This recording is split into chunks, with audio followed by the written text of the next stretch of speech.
प्यारे दर्शकों, आप सभी का हमारे चैनल में स्वागत है। धर्म से जुड़ी वीडियो देखने के लिए हमारे चैनल को सब्सक्राइब और लाइक करें। धन्यवाद। प्यारे दर्शकों, अगर आपने वीडियो का इससे पहला भाग नहीं देखा तो इस चैनल पर जाकर देखें। धन्यवाद। श्वास की तकनीक। अब हम सांस लेने की तकनीक सीखेंगे। सांस लेने का व्यायाम करने से आपकी चिंतन शक्ति किसी निश्चित बिंदु पर केंद्रित होती है तथा आपका मन इधर उधर नहीं भटकता। इसके साथ साथ इससे एलर्जी, दमा, आधे सिर का दर्द, हृदय, फेफड़े, पेट, जिगर आदि से संबंधित अनेक रोगों का भी इलाज किया जा सकता है। क्रिया। 4 तक गिनती करते हुए आप नाक से नाभि तक गहरी सांस लें। जितना संभव हो अपना पेट फुलाएं। फिर 1, 2, 3, 4 गिनते हुए रुक जाएं। क्रिया 2 4 तक गिनती करते हुए श्वास रोकें। 1, 2, 3, 4। क्रिया 3 अब धीरे धीरे 4 तक गिनते हुए मुंह के रास्ते से सांस छोड़े। 1, 2, 3, 4। सांस छोड़ते समय जितना हो सके पेट सिकोड़े। क्रिया 4 4 तक गिनती करते हुए सांस रोके रखें। जब तक तनाव मुक्त या उनींदापन महसूस न करने लगे तब तक ये क्रियाएं दोहराते रहें। अब होता क्या है? जन्म से लेकर इस दुनिया को छोड़ने तक हम सांस लेते और छोड़ते हैं, परंतु हमें कोई यह नहीं सिखाता कि सांस कैसे ली जाती है। हम ऊपर ही ऊपर सतही तौर पर सांस लेते हैं, कभी भी गहरी सांस नहीं लेते। हमारे शरीर में वक्ष से लेकर धड़ तक हड्डियां नहीं होती। इस भाग में केवल पसलियां झूलती रहती है। ये पसलियां केवल हवा पर ही बनी रहती है। यदि आप सही ढंग से सांस नहीं लेते तो ये मुड़ना शुरू हो जाती है। आपने अनेक ऐसे वृद्ध लोग देखे होंगे जो वृद्धावस्था में झुक जाते हैं। इससे बचने के लिए यह व्यायाम करते समय हमें तब तक गहरी सांस लेनी होगी जब तक हम यह महसूस नहीं करते कि सांस नाभि तक पहुंच गई है। यह गिनने तक सांस रोकें, तब धीरे धीरे मुंह से सांस छोड़े। 12 बार सुबह, 12 बार दोपहर तथा 12 बार शाम को यह क्रिया दोहराए। इनसे आश्चर्यजनक अनुभूति होगी। उदाहरण के लिए इससे साइनस, कफ और जुकाम, स्मरण शक्ति कम होना, सिरदर्द, आधे सिर का दर्द, बदन का दर्द, एलर्जी, दमे के दौरे जैसी बीमारियों का इलाज हो सकता है। इस व्यायाम से आप नए बदलाव महसूस करेंगे। तो फिर यह व्यायाम अभी क्यों न शुरू किया जाए? इस बात का ध्यान रखें कि जितनी बार बताया गया है उससे अधिक बार व्यायाम न करें। सही मात्रा में खुराक लेने से आप स्वस्थ रहते हैं, जबकि किसी भी दवा आदि की अधिक खुराक आपको नुकसान पहुंचाती है। इसलिए कृपया इस बार में दिए गए निर्देशों का पालन करें। हृदय रोगी यह व्यायाम न करें। प्रत्यक्ष ध्यानावस्था। सफेद प्रकाश का ध्यान लगाना। रेकी की प्रत्येक कक्षा में हम सफेद प्रकाश का ध्यान लगाते हैं। ध्यानावस्था के दौरान हम इस विश्व को जीवन जीने का बेहतर स्थान बनाना चाहते हैं। इस दृष्टि से लाभकारी ऊर्जा के प्रवाह से पूरे विश्व में विद्यमान विकार दूर करने का प्रयास किया जाता है। जैसा कि पहले बताया गया है, श्वास का व्यायाम करें। 4 तक सांस ले, 4 तक रोकें, 4 तक बाहर छोड़े और 4 तक फिर रोके। यह क्रिया दोहराएं। केवल 3 बार या अधिक से अधिक 4 बार व्यायाम करें। इसे हम भविष्य के रिकॉर्डों पर ध्यान केंद्रित करना कहते हैं। अब सांस बाहर छोड़ते हुए मन की आंखों से सफेद गेंद, टेनिस की गेंद के आकार में देखें। कल्पना करें कि यह गेंद घूमने लगी है। मन की आंखों से आप तीसरी आंख के पास भौहों के बीच चक्र देखें। यह गेंद धीरे धीरे घूम रही है और अब इसने गति पकड़ ली है। इस समय यह तेज और तेज बहुत तेज घूम रही है। जैसे जैसे इसकी गति बढ़ने लगेगी, इस गेंद में से सफेद प्रकाश निकलने लगेगा। यह प्रकाश धुंध या कोहरे जैसा दिखाई देगा। यह सफेद प्रकाश इस गेंद को ढक लेगा। सबसे ज्यादा हैरानी तब होगी जब यह प्रकाश प्रवाहित होता हुआ आपको, फिर आपके कमरे के फर्नीचर को ढक लेगा। फिर यह पूरे कमरे में फैल जाएगा। अब यह प्रकाश दूसरे कमरों में भी फैलने लगेगा। रसोई, बाथरूम, स्टोर, बेडरूम तथा अन्य सभी कमरों से लेकर पूरे अपार्टमेंट तक प्रकाश फैल जाएगा। अब आपकी कल्पना शक्ति बढ़ने लगेगी। यह प्रकाश बालकनी, दरवाजों, खिड़कियों, मुख्य द्वार तक चला जाएगा। उसके बाद पूरी गली में फैल जाएगा। कल्पना करें कि पूरी इमारत में यह प्रकाश फैल गया है। सफेद प्रकाश की गति बढ़ती जा रही है। अब यह आपके पूरे इलाके में फैल गया है। पूरा कस्बा, फिर शहर इस प्रकाश से ढक गया है। अब यह प्रकाश आसपास के अन्य शहरों तक पहुंच गया है। सफेद प्रकाश पूरे राष्ट्र में फैला हुआ है। अब इसमें आसपास के देश तथा पूरा विश्व समा गया है। अब सफेद प्रकाश में मानसिक रूप से विकलांग सभी बच्चे भी समा गए हैं। सफेद प्रकाश में बच्चों में सुधार आ रहा है। ये बच्चे बेहतर और बेहतर होते जा रहे हैं। यह प्रकाश सभी गर्भवती महिलाओं पर छाया हुआ है। ये महिलाएं स्वस्थ बच्चों को सामान्य रूप में जन्म दे रही हैं। यह प्रकाश घातक जानलेवा बीमारियों जैसे कैंसर और एड्स के रोगियों तक फैल गया है। ये लोग स्वस्थ होते जा रहे हैं। इस प्रकाश में इस पृथ्वी पर रह रहे कुपोषण के शिकार सभी बच्चे भी शामिल हैं। ये बच्चे खूब छक्कर खा रहे हैं। ये धीरे धीरे स्वस्थ हो रहे हैं और इनके चेहरों पर मुस्कान छा रही है। सभी कैदी बेहतर इंसान बन रहे हैं। दुनिया के बड़े बड़े नेता सफेद प्रकाश के दायरे के नीचे शांति समझौते पर हस्ताक्षर कर रहे हैं। सभी आतंकवादी अपने हथियार फेंककर समर्पण कर रहे हैं। कल्पना करें कि प्रत्येक प्राणी का मन मेलजोल तथा प्रेम भाव से सराबोर है। सभी राजनीतिज्ञ बदल रहे हैं। वे मानव जाति के कल्याण के लिए प्रयत्नशील हैं। आप तीसरी आंख, त्रिनेत्र के चक्र के स्तर पर ही यह कल्पना करें। चाहे धीरे धीरे वापस अपने कमरे में आ जाए, आंखें खोलें। आप थोड़ा सा विश्राम करें। 5 मिनट तक आराम करें। इस बीच गरम चाय बटा कॉफी या ठंडा जूस है। रेकी के 5 नियम। जब सभी भिखारी भिक्षुगृह में लौट आए, उस समय डॉक्टर उशुई बहुत दुखी हुए थे। वे यह जान गए कि उन्होंने इन भिखारियों को कृतज्ञता का पाठ नहीं सिखाया। इसलिए उन्होंने कुछ सूक्तियां बनाई, जिनका अनुवाद नीचे दिया गया है। ये सूक्तियां आज रेकी के 5 नियम कहलाती है।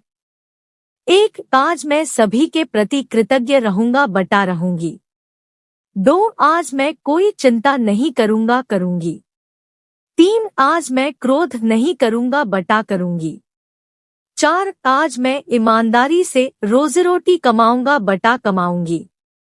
5. आज मैं माता पिता, गुरुजनों का आदर करूंगा बटा करूंगी। 1. आज मैं सभी के प्रति कृतज्ञ रहूंगा बटा रहूंगी।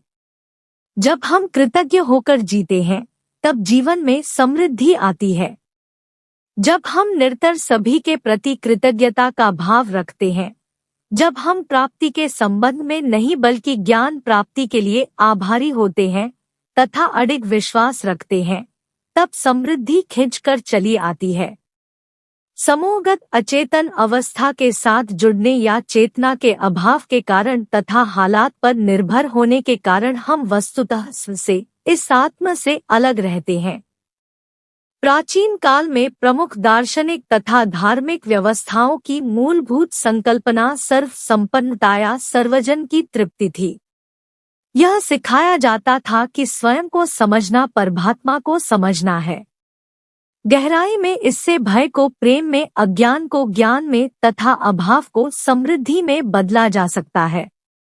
जीसस ने कहा था, जैसा देखोगे वैसा ही बनोगे, अर्थात यदि आप केवल अपने अभावों के बारे में सोचते रहते हैं तो आप वस्तुतः अभावग्रस्त ही रहेंगे। लेकिन यदि आप अपने चारों ओर विद्यमान अपार समृद्धि पर ध्यान देंगे और इस समृद्धि के लिए बराबर एहसानमंद रहेंगे तो आपका जीवन निरंतर समृद्ध होता जाएगा। यही नहीं बाल्क सुख समृद्धि म बटानर भा हागा हमारा पृथ्वी पर विभा प्रकाकमा नहीं है। सकल पदार्थ है जग माहिं, मनुष्य के लालच की तो बात ही क्या, अभाव के भ्रम और भय के कारण ही सभी को एक समान सुख नहीं मिल पाते। इन्हीं वजह से हम दरिद्र भी रहते हैं। कृतज्ञ एहसानमंद व्यक्ति होने का तात्पर्य है कि हम अपने अस्तित्व का मार तत्व जाने। यह तत्व सभी में एक है। यह हमारा भ्रम है कि हम परम सत्ता से अलग हैं। इसके अलावा हम स्वयं में इतने समर्थ हो कि इन सुखों का भोग कर सकें। यदि अवचेतन में, अनजाने में हम यह सोचते हैं कि हम इस ब्रह्मांड के सभी सुख वैभव नहीं पा सकते तो हमारी ओर प्रवाहित सुख समृद्धि का रुख भी बदल जाएगा। अनेक लोग यह सोचते हैं कि वे अंतर्निहित परम तत्व से अलग हैं। इस अलगाव की भावना से ऐसे लोग भी वस्तुतः सफलता नहीं पा सकते जो पूरे ब्रह्मांड के साथ मिल मिलार न रहना चाहते हैं, जबकि इस सफलता पर उनका पूरा हक होता है। इसलिए हर इंसान में यह गुण होना चाहिए कि वह स्वयं को परम तत्व से अलग न समझ। अधिकांश मामलों में जिस माध्यम चैनल से सामान्य रूप में समृद्धि तथा नादात्म्य प्रवाहित होता है वह या तो पूर्ण रूप से परिपक्व बटा विकसित नहीं होता या फिर गतिहीन हो चुका होता है। तब ऐसे माध्यमों को प्राकृतिक प्रकार्य क्षमता प्रदान करने के लिए सार्वभौमिक जीवन की ऊर्जा इस्तेमाल की जानी चाहिए। यदि एक बार इस प्रकार का संबंध स्थापित हो जाता है तो सफलता और समृद्धि भी मिलती है। इन असीम परम सत्ता की छत्रछाया में हर क्रिया कारण की परिणति होती है। यही पूर्ण सफलता है। अधिकांश लोग अपना यह ध्येय तय नहीं कर पाते। इसका प्रमुख कारण यही है कि लोग इस सत्ता के साथ जुड़ नहीं पाते या इससे विमुख रहते हैं। आज मैं चिंता नहीं करूंगा बटा करूंगी। चिंता करने का अर्थ यह है कि हम उस दिव्य शक्ति या सार्वभौमिक सत्ता को भूल जाते हैं।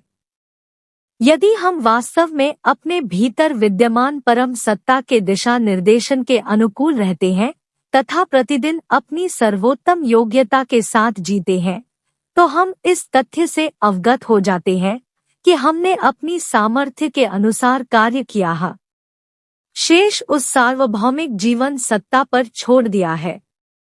चिंता ऐसा विचार पैटर्न है जो सार्वभौमिक जीवन शक्ति की चेतना से पृथक होने का परिणाम है। अतीत के बारे में सोचना व्यर्थ है। हमें याद रखना चाहिए कि प्रत्येक व्यक्ति, इसमें हम भी शामिल हैं, जीवन की हर स्थिति में भरसक प्रवास करता है। वह किसी भी क्षण मिले ज्ञान या इच्छा के अनुसार कर्म कसता है। हम अपनी परिस्थितियों का परिणाम है तथा तदनुसार लक्ष्य तक पहुंचने की ओर प्रवृत्त होते हैं। यदि हम अपने अतीत में किए गए कार्यों पर खेद प्रकट करते हैं, यह अनुभव करते हैं कि हमने अपने संसाधनों के अनुसार प्रतिक्रिया की है, तो हमें इससे मिले सबक सीखने के लिए आभारी होना चाहिए तथा फिर आगे बढ़ना चाहिए। इसी के साथ यह भी महसूस करना चाहिए कि अतीत में हमारे साथ अन्य लोगों ने अपनी परिस्थितियों के परिणाम स्वरूप ही कोई अन्याय किया है। तब हम उनके लिए मंगल कामना करते हैं और आशा करते हैं कि उन्होंने भी अपने कर्मों से कुछ सीखा होगा। भविष्य के बारे में चिंता करना बेकार है।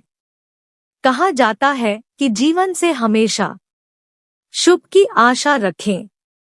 जब आपको कुछ मिलता है जिसकी आपने कभी आशा भी नहीं की थी, तो यह स्वीकार करें कि वर्तमान समय आपके लिए सर्वोत्तम है। यहाँ तक कि नकारात्मक दिखाई देने वाली घटना भी व्यक्ति को नया सबक सिखाती है।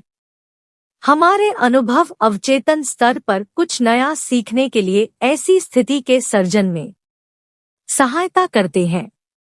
इस प्रकार से जब आपके साथ ऐसा कुछ हो तो कृतज्ञता का भाव लाएं, स्वयं को स्वतंत्र महसूस करें तथा आगे बढ़े, परम तत्व के प्रति समर्पित हो तथा जीवन में काल के साथ हस्तक्षेप करने का प्रयास न करें।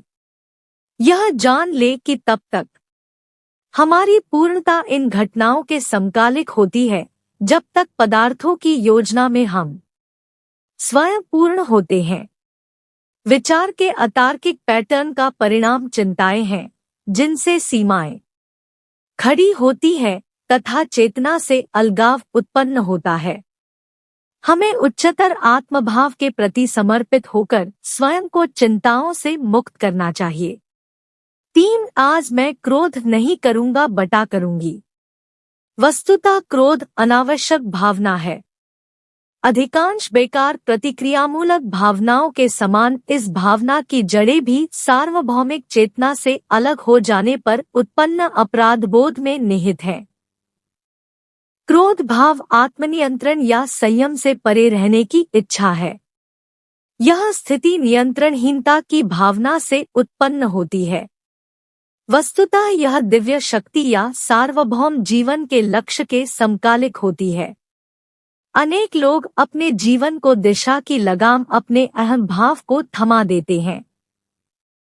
ऐसा करते समय वे अंतरात्मा को उपेक्षा कर देते हैं। यदि वे लोग ऐसा न करें तो व्यक्तियों के जीवन में प्राकृतिक रूप में एकात्म भाव प्रवाहित हो। अनुपयुक्त इच्छाओं तथा आकांक्षाओं से प्रभावित भाव के कारण हम अकथनीय दोहखों का शिकार होते हैं। जब हमारा इच्छाएं जावन के शुभ पर हावा हो जाता है तब हम क्रोधित हो जाते हैं, क्योंकि किसी वजह से हम अपनी आवश्यकताओं एवं इच्छाओं के अनुरूप नहीं रह पाते। तब हम यह भूल जाते हैं कि हम जो कुछ अपने परिवेश से प्राप्त कर रहे हैं वह सब प्रतिच्छाया है। प्रत्येक विचार किसी हेतु का कारण होता है। आज जब हम कम से कम आशा रखते हैं तब कोई प्रभाव सामने आता है। वस्तुतः प्रत्येक स्थिति प्रतिच्छाया है। यह हमारे द्वारा सृजित हेतु और कोई प्रभाव का प्रत्यक्ष प्रतिबिंब है। हमारे दुर्गुणों को उत्प्रेरित करने वाले वस्तुतः मात्र हमारे क्रोध का कारण नहीं हाने हैं। वे लोग भी समान रूप से सीखते हैं। हमें परस्पर कुछ सबक सीखने को आवश्यकता होती है। जब हमें कोई गुस्सा करने के लिए उकसाता है तब हमें क्रोध पर नियंत्रण रखने का प्रयास करना चाहिए। हमें दूसरों के प्रति तथा स्वयं के संबंध में अपनी प्रतिक्रियाओं को ध्यान से देखकर इस भाव को रोकने या समाप्त करने का प्रयास करना चाहिए। हमें कृतज्ञ होना चाहिए कि हमें अपनी कमियों का पता लगाने का मौका मिला, क्योंकि इस कृतज्ञता के भाव से ही उन्नति होती है। अंततः यदि हम गुस्सा करते हैं तो हमारे मन में क्रोध के लिए अपराध बोध नहीं आना चाहिए।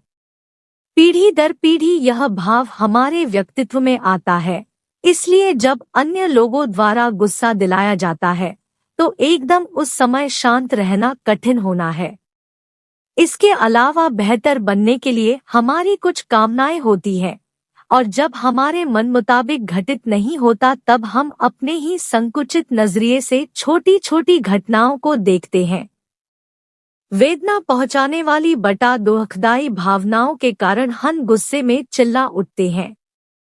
अपनी पुरानी गुस्से से भरी टेप को दोबारा चलाने का प्रयास करते समय हमें अपनी भावनाओं को शांत कर देना चाहिए तथा गुस्से को मन में दबाना चाहिए।